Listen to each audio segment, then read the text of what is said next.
Meu nome é Felipe, eu sou estudante de engenharia da Escola Politécnica da USP, eu sou professor de matemática e estatística e hoje eu vou estar resolvendo a questão 11 da ANPEC de 2020, certo? É uma questão dissertativa, uma questão de integral. Bom, calcule o valor da integral que vai de 0 a 3 e dentro dessa integral a gente tem a integral com aqueles limites de integração da função 6x, dy, dx. Bom, certo. Essa era uma questão bem fácil e você tinha que começar essa questão resolvendo essa questão resolvendo de dentro para fora. Então, a primeira função que a gente tem dentro é a função 6x, certo? Aqui 6x. Só que como o limite de integração, como é uma função, a integral tem função de y, se eu for integrar a função constante 1, se eu integro uma vez, eu chego na função y, certo? Então, 6x é como se fosse uma constante. Então, ela não vai mudar nada na integral em dy. Então, vai ficar isso aqui menos isso. Sempre quando for uma função constante dentro, vai ser a diferença dos limites de integração, certo? Então, a gente matou esse dy. Chegou nisso, que é a diferença disso menos isso, vezes 6x, certo? Segundo passo, eu vou eliminar essa constante 6 para fora. Tirei ela da integral. E agora eu tenho que resolver essa integral aqui de dentro, certo? Para facilitar, eu vou distribuir esse x, fazer a distributiva, apliquei ele aqui, e o x vira x ao quadrado aqui, certo? Aqui eu preciso usar a regra da soma. Se eu tenho a soma ou subtração de duas funções que estão dentro de uma integral, eu posso separar ela em duas integrais, certo? Então, aqui eu só separei elas em duas integrais diferentes e eu vou resolver primeiro essa integral, depois vou resolver essa integral e depois a gente vai juntar elas no final. Então, resolvendo essa primeira integral, que é desse primeiro termo aqui. Bom, primeiramente a gente vai resolver esse primeiro termo aplicando a regra da substituição. A gente vai chamar u desse termo aqui dentro. Isso é uma técnica bem comum para funções com raízes, principalmente quando esse cara aqui tem um grau exatamente uma vez maior do que esse cara aqui, em uma unidade, né? É uma técnica bem comum isso aqui. Quanto mais exercício você vai fazendo de integral, melhor você vai ficando, você já identifica a regrinha que você tem que usar, os macetes que você precisa usar. Então, u é igual a 25 menos x ao quadrado. Eu vou derivar dos dois lados, vai ficar du, 25 é uma constante, então ele zera, menos 2x dx. Só que a gente precisa mudar os limites de integração também. Então, para x igual a 3, que é esse cara aqui, se eu pôr x igual a 3, vai ficar 25 menos 9, ou seja, 16. Para x igual a 0, u é igual a 25.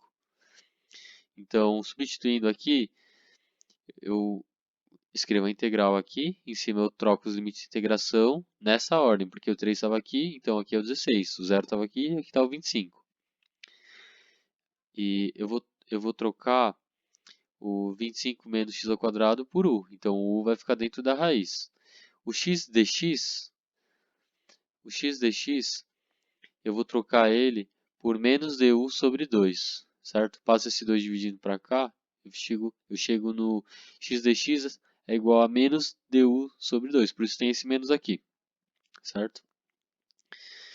E agora, por uma questão de gosto, eu vou trocar os limites de integração, eu quero inverter eles, ou seja, eu posso só trocar o sinal da função e trocar os limites de integração, certo? Então, botei um menos aqui fora, aí eu troquei os limites de integração. Bom, certo.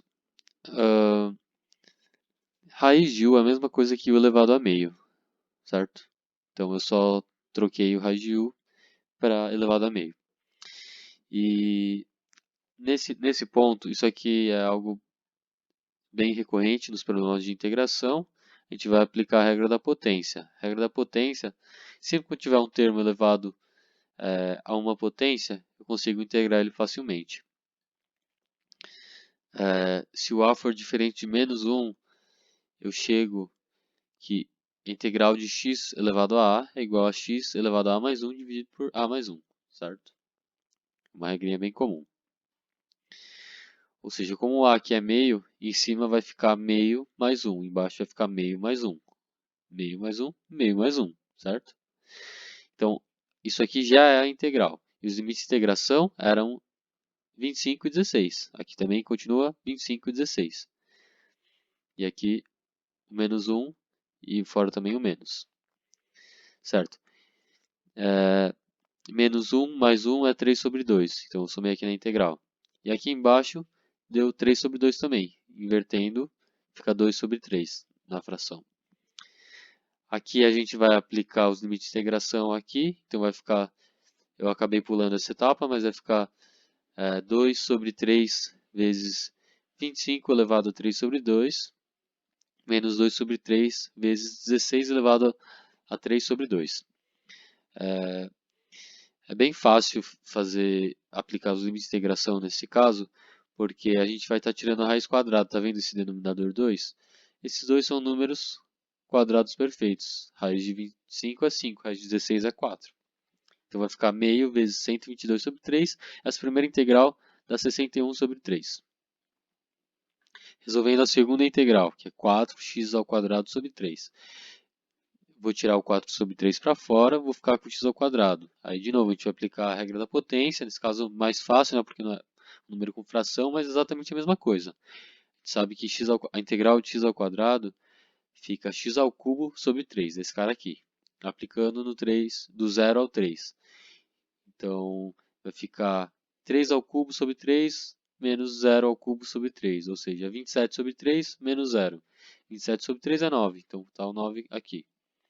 4 sobre 3 vezes 9 é igual a 12. Juntando as integrais, a gente chegou que a primeira integral valia 61 sobre 3. E a segunda integral valia 12. Eu queria exatamente fazer a diferença delas, certo? Que é isso aqui menos isso. Então fica 61 sobre 3 menos 12 vezes 6, certo? Eu posso... Essa conta aqui não tem como errar, né, nessa altura do campeonato, depois de ter feito tudo isso. Então 6 eu posso aplicar aqui para facilitar a conta. Nessa altura do campeonato não dá para errar, né? Então 6, eu vou cortar ele com esse 3 aqui, vai ficar 2, né? 2 vezes 61 é 122. E 6 vezes 12 dá 72. Então é 122 menos 72, 50, certo? Então essa era uma questão de baixa complexidade e é importante que vocês acertassem garantir ponto nessa questão. Obrigado pela atenção. Se não tiver ficado claro alguma etapa, vocês podem deixar nos comentários e eu tento responder assim que possível.